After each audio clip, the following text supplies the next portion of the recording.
Bismillahirrahmanirrahim. Segala puji hanya milik Allah, Tuhan semesta alam.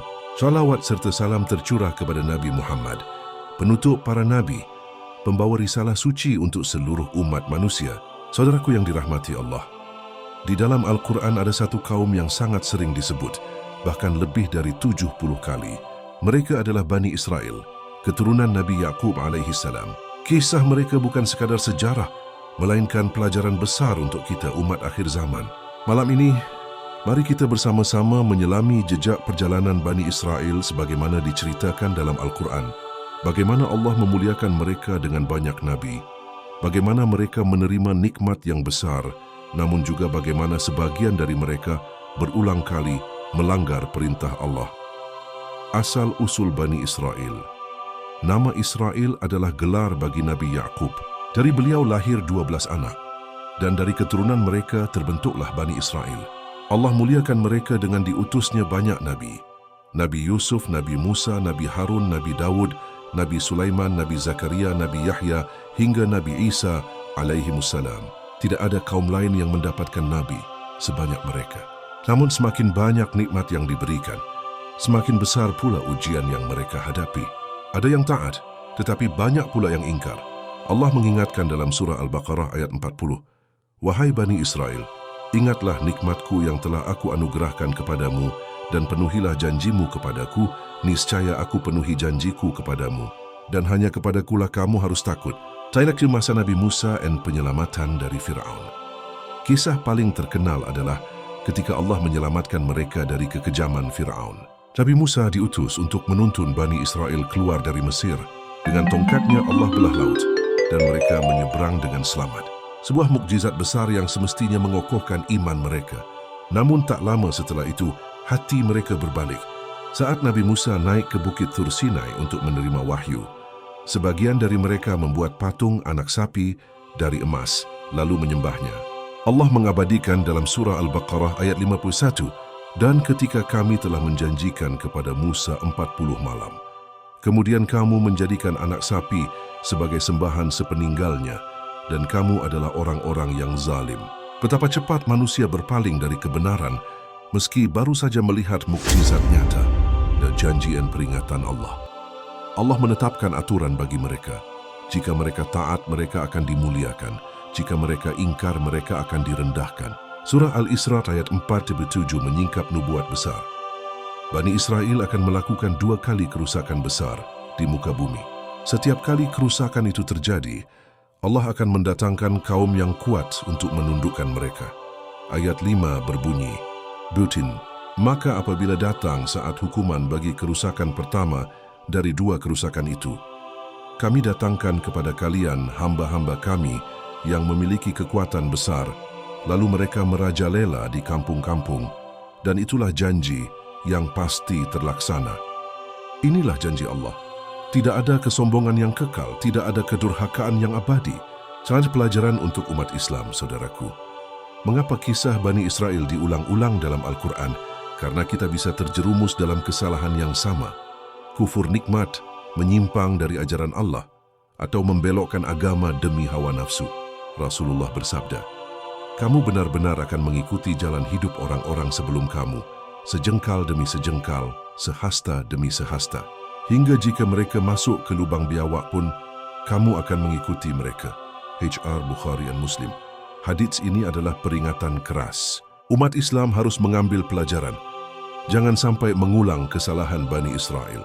Saudaraku sekalian, di bagian sebelumnya kita telah membahas asal-usul Bani Israel, bagaimana Allah memuliakan mereka, tetapi juga bagaimana mereka berulang kali ingkar janji.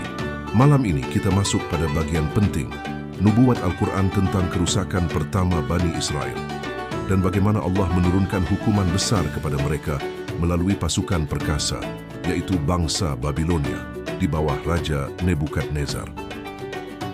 Nubuat Al-Quran tentang 2 kerusakan.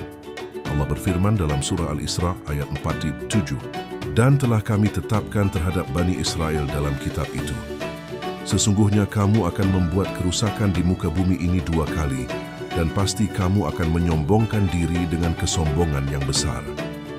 Maka apabila datang saat hukuman bagi kerusakan yang pertama dari 2 kerusakan itu, Kami datangkan kepada kamu hamba-hamba kami yang mempunyai kekuatan besar, lalu mereka merajalela di kampung-kampung, dan itulah janji yang pasti terlaksana.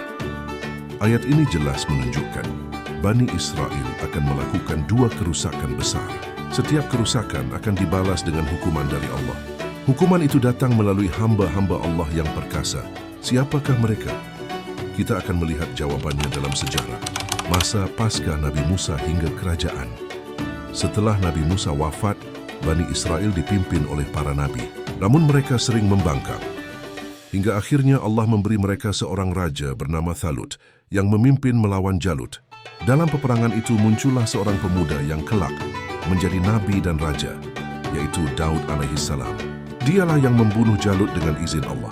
Kemudian, setelah Nabi Daud datang putranya Sulaiman alaihissalam, seorang nabi sekaligus raja yang penuh hikmah. Kerajaan Bani Israel mencapai puncak kejayaan di masa Nabi Sulaiman, kaya, kuat dan disegani. Tadi masa perpecahan dan kerusakan iman. Namun setelah Nabi Sulaiman wafat, perpecahan besar terjadi. Kerajaan Bani Israel terbelah menjadi 2. Kerajaan Israel di utara, kerajaan Yehuda di selatan. Perpecahan ini melemahkan mereka. Lebih parah lagi, mereka mulai menyimpang, menyembah berhala, melanggar hukum Taurat, menindas sesama. Para nabi terus diutus untuk memperingatkan mereka, tetapi sebagian nabi ditolak, bahkan dibunuh. Allah berfirman dalam surah Al-Baqarah ayat 87, "Maka apakah setiap kali seorang rasul datang kepadamu dengan membawa sesuatu yang tidak sesuai dengan keinginanmu, lalu kamu menyombongkan diri, beberapa orang rasul kamu dustakan, dan beberapa orang lain kamu bunuh." Penyimpangan, membunuh nabi dan merubah kitab. Inilah puncak kerusakan mereka. Taurat yang suci diputarbalikkan, hukum Allah diabaikan, dan agama dijadikan alat kepentingan. Nabi Yesaya, Yeremia dan nabi-nabi lain memperingatkan, jika mereka tidak bertobat, kota suci mereka akan dihancurkan dan mereka akan dibuang dari tanah mereka. Namun mereka tetap keras kepala. Turunnya hukuman Allah pasukan Babilonia. Maka tibalah janji Allah. Pada abad ke-6 sebelum Masehi, bangkitlah sebuah kekuatan besar. Di timur, kerajaan Babilonia dipimpin oleh Raja Nebukadnezar II. Pasukan Babilonia sangat perkasa, disiplin, dan tak terkalahkan di zamannya. Inilah hamba-hamba Allah yang perkasa, sebagaimana disebut dalam Al-Quran. Mereka menyerbu Yerusalem, mengepungnya bertahun-tahun. Akhirnya kota itu runtuh. Kehancuran Baitul Maqdis dan pembuangan besar.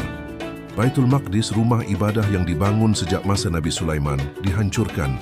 Api membakar kota suci. Nebukadnezar memerintahkan ribuan orang Bani Israel ditawan, lalu dibawa ke Babilonia. Inilah yang dikenal sebagai pembuangan besar, atau The Babylonian Exile. Sejarah mencatat, sejak saat itu Bani Israel kehilangan kedaulatan, menjadi tawanan hidup hina di negeri asing. Itu pelajaran besar untuk umat Islam, saudaraku.